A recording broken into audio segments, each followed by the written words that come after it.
Tuesday continues here on One News Now. I'm Sean Yao. Curfew hours in Metro Manila will be shortened starting tomorrow. The NCR mayors have also agreed to temporarily close down cemeteries and memorial parks by October 29. Gerard de la Peña joins us live from Baguio City for the details. Gerard, hi.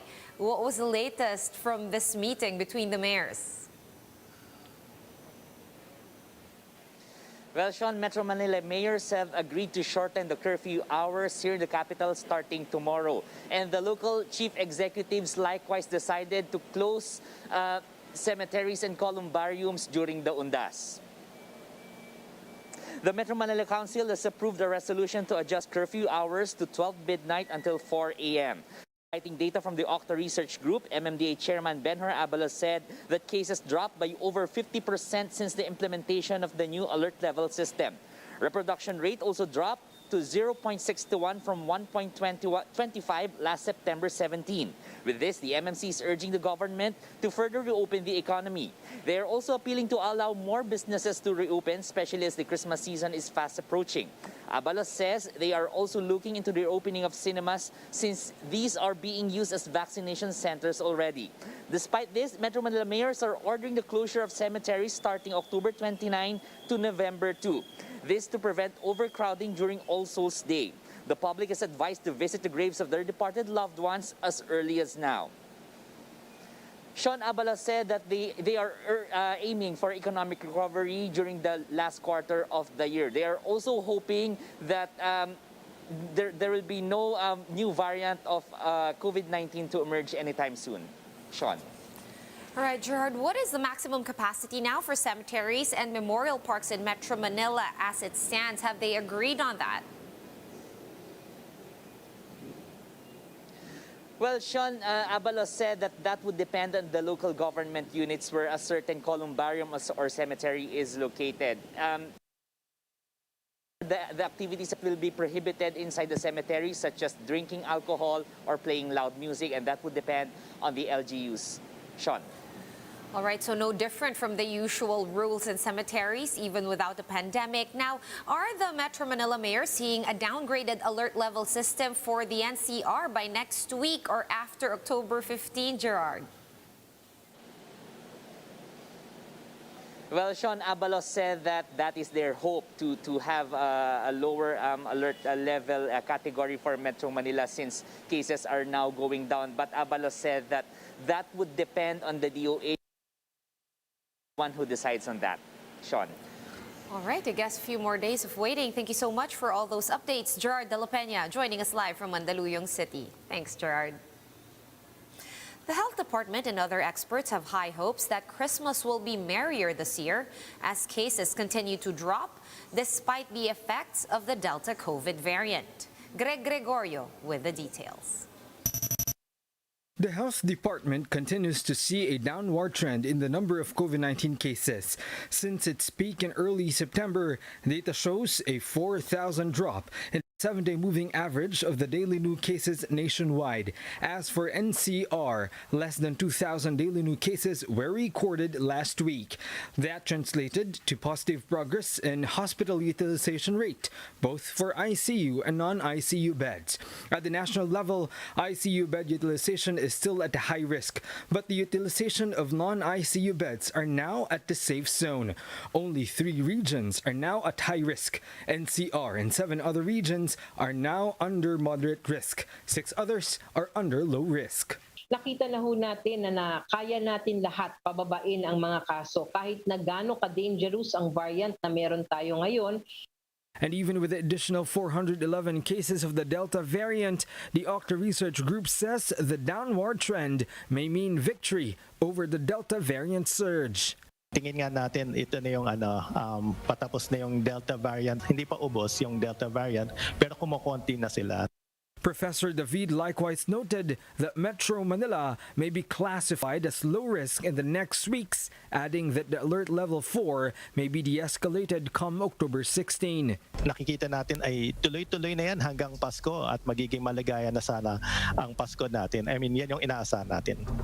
The DOH issued projections should the alert level system be de-escalated. According to the DOH, Metro Manila may see a higher number of daily new cases should it be placed under alert level 3 compared to what the numbers could be under a status quo alert level 4. Still, the DOH shares the same hopes for a better situation come Christmas.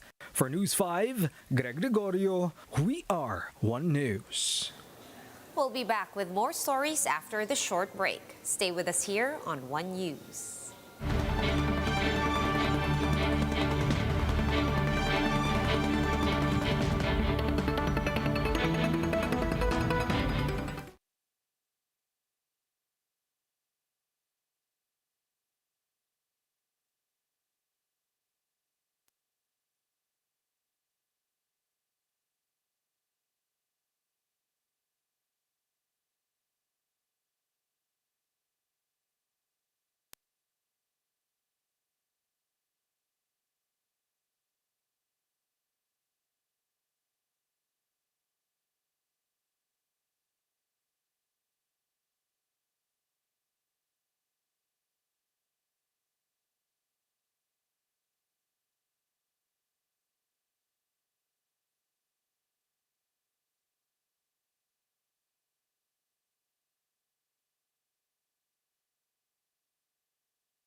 You're still watching One News Now. I'm Sean Yao.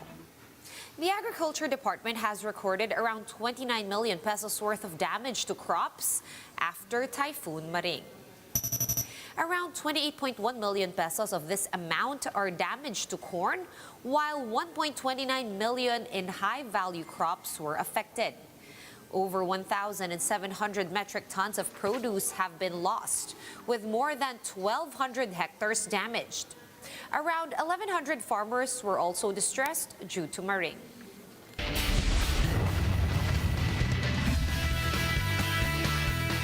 Two Filipino weightlifters brought home medals in a youth competition in Jeddah, Saudi Arabia. Rose Ramos won 2 gold medals in the snatch and clean and jerk categories of the International Weightlifting Federation Youth World Championships. Jeanette Hipolito, meanwhile, brought home the bronze in snatch. Philippine Consul General to Jeddah Edgar Oxilian met with the Philippine team to thank them for their participation. Team Philippines is composed of 3 male and 3 female athletes, along with 2 coaches. Let's take a quick look at today's other top stories. The NDRRMC reports 9 fatalities due to severe tropical storm Maring as of 8 a.m. today. They were killed by landslides and flash floods in the provinces of Benguet, Cagayan, and Palawan. At least 2 others were injured, while 11 are still missing. The Ombudsman has decided that there was no graft in the 120 million advertisement deal between the DOT and PTV4. With this, former tourism chief Juan Dateo, her brother Ben Tulfo, and PTV officials have all been absolved of any charges. Recall that the Commission on Audit, or COA, flagged the deal for incomplete documents and conflict of interest. And transport groups are asking for a fare hike as another big-time oil price increase takes effect today. Gasoline has gone up by 1 peso and 30 centavos per liter, diesel by 1 peso and 50 centavos, and kerosene by 1 peso and 45 centavos per liter. Clean fuel, Petrogas, Filipina Shell, and Sea Oil all announced the price hike on Monday. For more updates, visit News 5, The Philippine Star, and Business World online. Visit our website, onenews.ph, for more in-depth analysis. You can also catch One News on the Signal Play app. Register for a free account at www.signalplay.com and stream One News live anytime, anywhere. Masks on, wash hands, and stay safe, Philippines. I am Sean Yao. We are One News.